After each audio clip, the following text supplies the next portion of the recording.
What up, what up? Say Stoke G, back with another topic, back with another video.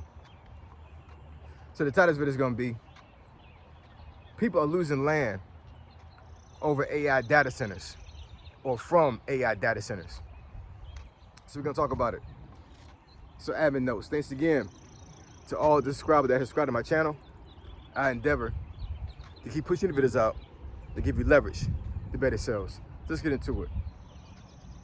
So people are losing land over AI data centers, more specifically farmers, right? Folks that have a lot of acres of land, folks that that need a lot of acres of land, whatever, in order to farm things like vegetables, fruits, flowers, things of that nature, right?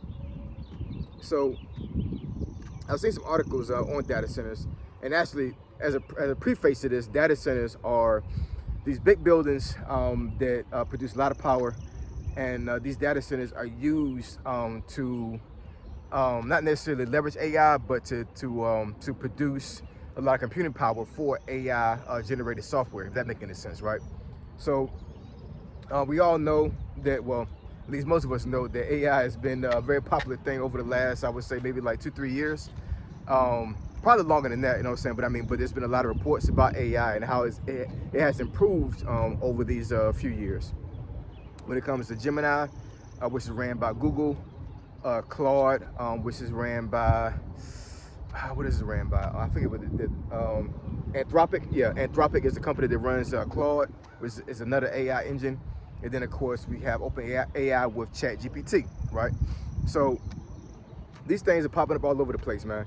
And I think I want to say that I don't know if it was Ohio or Texas that have the most concentrated data centers in America right now, but Virginia right now, from some reports I read, where it has the most right now, especially in Northern Virginia.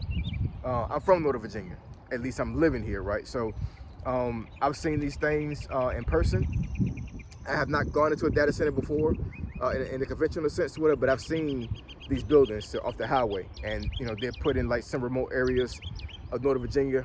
Some folks may not know, but there's a lot of farmland and a lot of open land in Northern Virginia. You know what I'm saying? It's a country, man. You know what I'm saying? Hence the reason why you see how my neighborhood is. You know what I'm saying? There's a lot of country around here, which means there's a lot of acres, a lot of land, and a lot of opportunity for these companies to build these buildings.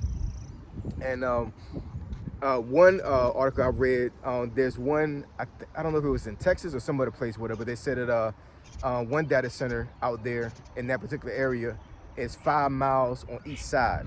So you can drive 5 miles on one side of that building, and then you make a right or a left, you make another, and you drive another 5 miles and so forth. So that's a lot of land, man. And these farmers, folks that own a lot of land, are either bought out, and these companies give them I guess some type of payout, and let them know, hey, look, we need your land. Your land is in a very strategic area, so we need to build this data center. And some folks take the money, some folks don't. And then I want to say there's some regulations, depending on which state you're in, that these folks are allowed to actually take over some of your land to build this stuff. Sounds crazy to me, you know what I'm saying?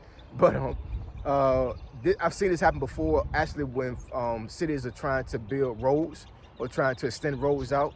There's some clause in some of these cities or policies or state policy where even though you own the land, according to the state or the city, you still are liable to have the city or the state actually do something to your land, depending on what they're trying to do, right? There's some cities you go to in the states, whatever, where you don't own the land at all. Case in point, Monterey, California. When I was stationed out there back in 99, 2000, 2001, I learned very quickly that nobody in that city owns their land at all. You can buy the house, obviously, you know what I'm saying, and you'll have your yard, your front yard, backyard, or whatever, but the city literally owns that city. So if the city tells you your house got to go, you have no say in it.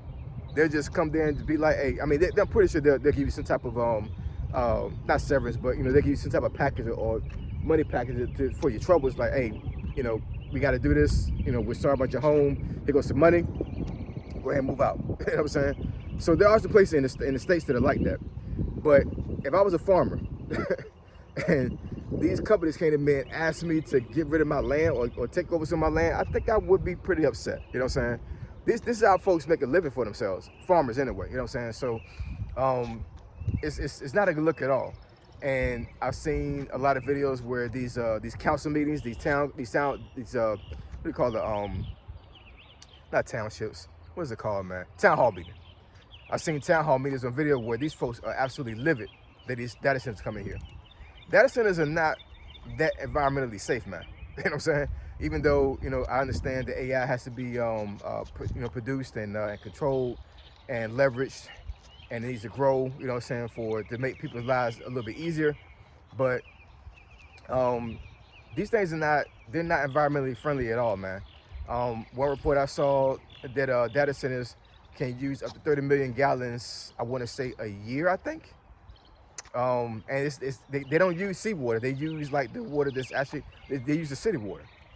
So one city, I don't know if it was Texas or not. It was Texas, but it was some city in Texas, where the people in the city was noticing their water pressure was getting low, and come to find out it was from the data center. So I think the city even asked the residents to even actually don't water their lawn or something like that, whatever, because the water pressure was getting kind of crazy. But it was really the data center was doing that, right? It's technology. So I can only imagine there's a lot of radiation that's being produced from these buildings. They have to I'm pretty sure they have to put up more power lines leading to the building, to transformers and other places in the city, whatever. So now they got to widen roads, which probably is going to impede into somebody's property. And then as they widen these roads, they're putting up these power lines to feed into the data center. Because it uses a lot of power. So I don't have any land here in Virginia, but I do plan on getting some land. There is a county and a couple of cities below where I live at now in Northern Virginia that is wide open. Pause.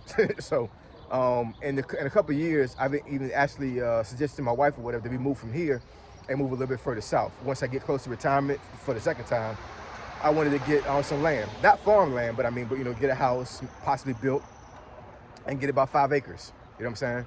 Hey, I'm good with that. You know what I'm saying? I'll go ahead and ride out into the sunset and get me a riding lawnmower and just start cutting my land. But I can only imagine that area that I'm talking about below me in Virginia, it's probably going to be taken up by either more housing, because they're building up homes, suburbs and townhomes around here like crazy. And then also the data centers. It's probably one of the reasons why these companies are choosing Virginia to put data centers. But here's the thing when it comes to this, man. So a lot of folks are really, really, really upset at data centers, right? They're really upset at how it damages the environment and how it impedes on people. And then, of course, with the theme of this video, how farmers are literally being bought out and pushed off their land for these buildings to be built. But if these folks are really upset, man, they got to probably stop using phones and these other things, man, because as technology grows, this stuff is going to happen. Think about how the first computer was. The first computer was it was called a mainframe, and the first computer was created either in the 40s or 50s. But this one computer was about as big as a warehouse, damn near. Like, it was massive. You know what I'm saying? Now, in 2026. The phone that I'm talking through right now, talking to you guys, is literally a computer reduced to this size. So I can only imagine that eventually over time, whatever they have to use or create to build AI and regular AI is going to become smaller and smaller and smaller. But as of right now, this is where we at right now. And I want to say also, I listened to a audio, what is it called? Not an audio, audio cast, whatever they call it. You know what I'm saying? It wasn't a podcast, but it was like some type of it wasn't an audio book either. But anyways, it was something I listened to on YouTube one day, and it wasn't a video. It was just an audio thing. And I want to say they were saying that these buildings sometimes, well, they're anticipating that they're going to have a 20-year shelf life. So, you're talking a building that possibly could be 5 miles, a 5-mile stretch on each side. And you're telling me that it's going to have only like 20 years of a shelf life? So what's going to happen to the building when it's obsolete and nobody can use it no more? I don't know, man. Data centers are here to stay. I don't think that a lot of folks can do too much about it. I mean, I understand there are some counties and some cities that actually been able to stop the building of data centers in their area. But you got to understand, like, these buildings are necessary, according to technology, to keep AI going and, you know, to have certain things going when it comes to technology. So, I mean, can we really be upset about it? I mean, we can, obviously, because it affects the environment, but there's nothing really we can really do about it, you know what I'm saying, other than navigate it best we can. You know what I'm saying? If you decide to move from an area that has a data center, because it produces a lot of noise too. That's another thing too. They produce a lot of freaking noise, to the point where some companies of those AI buildings or whatever actually built up sound barriers and sound walls around those neighborhoods so they wouldn't be able to hear the noise. So yeah, man. I mean, it's damaging the environment. People are losing their land like crazy, and is there a solution other than protest? Probably not. You know what I'm saying? But I mean, but yeah, I mean, if I'm a farmer and this how I make my living, yeah, I'm going to definitely protest. I'm definitely going to be like, hey, yeah, I don't want this data center here. You know what I'm saying? But I mean, all they're going to do is kick the can down the road and have a data center built maybe like 10 miles up the road. You know what I'm saying? They're not going anywhere, man. It's here to stay. AI is here to stay.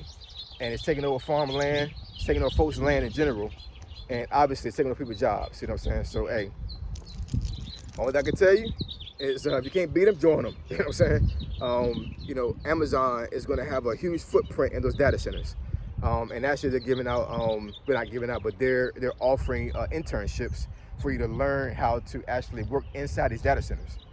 So, you know, I would say if you need a job right now, research that, you know what I'm saying? I mean, it takes like, I think like 9 months.